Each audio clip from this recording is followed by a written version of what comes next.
We're halfway through the season of Dexter Resurrection, and we've already been introduced to a handful of villains, one of which is the New York Ripper.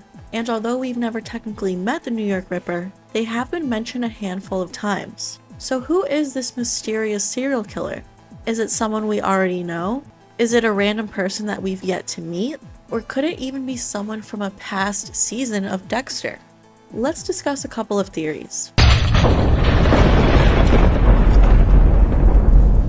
I'm Pamela, welcome back to the channel. In case you're new here, please subscribe to the channel because we will be covering all things Dexter throughout this entire season of Dexter Resurrection. So in Dexter Resurrection, the mysterious New York Ripper emerges as a chilling enigma, a serial killer who has evaded capture while leaving a trail of terror in New York City.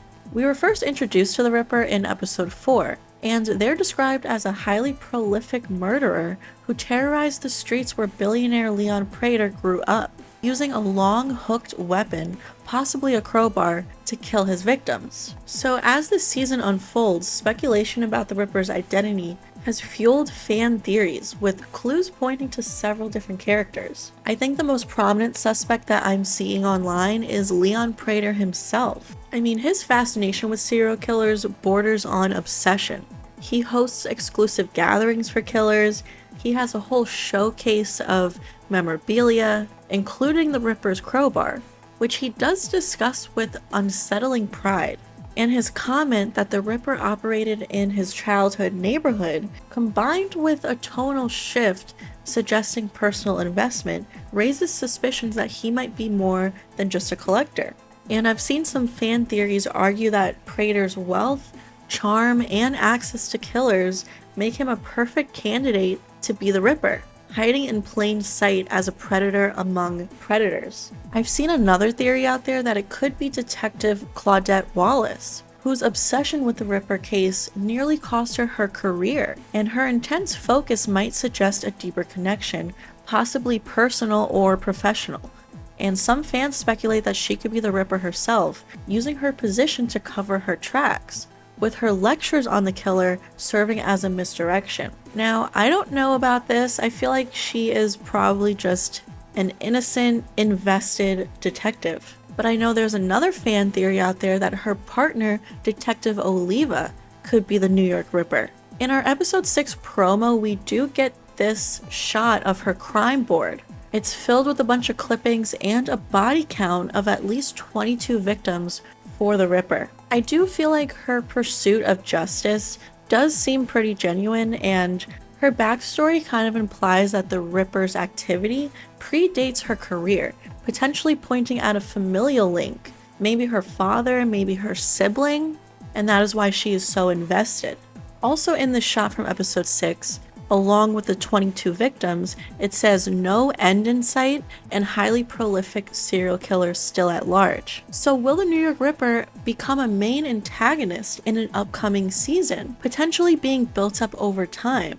Which, according to DexterDaily.com, this would be a storytelling shift from the traditional one villain per season format of the original Dexter series. If we end up getting the New York Ripper in season 2, this would mark the first time a major villain is teased and developed long before facing off with Dexter, setting the stage for a psychological battle that could span seasons. So I'm wondering if we'll ever even get to meet the New York Ripper, or if this is just kind of like a background story that won't really come to be anything.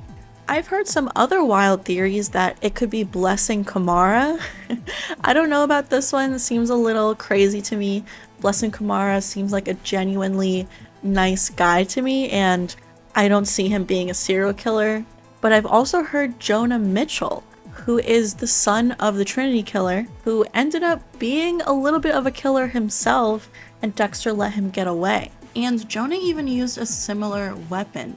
It was this sort of hook. It was a little bit shorter than the New York Rippers, but still pretty similar.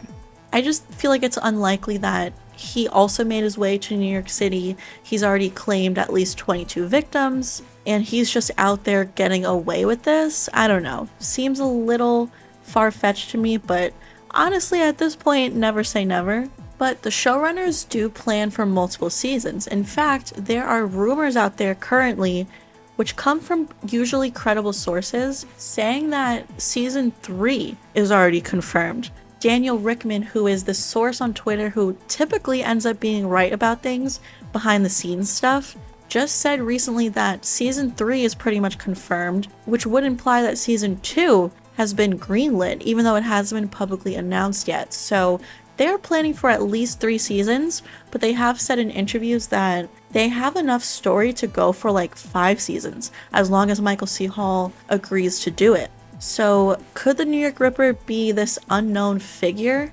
yet to be introduced, preserving the mystery for future episodes or seasons? Maybe it's going to be a slow burn. I mean, we don't know if they intend to keep Dexter in New York City going forward. I hope so. I really love the setting of New York City. So maybe the New York Ripper will come into play in season 2. But what do you guys think? What theories do you have for who the New York Ripper could be? Is it someone we've already met, like Leon Prader? Is it someone that we have yet to meet but might come into play later? Or do you think it's just kind of like this background story that's not even really going to come up in the future? Let me know your thoughts, leave a comment down below. Please give this video a like if you enjoyed it. Stay tuned on the channel for future Dexter videos. You can definitely expect an episode 6 recap and review coming up in the next few days. Please also go follow me over on TikTok, Twitter, and Instagram, and I will see you guys next time.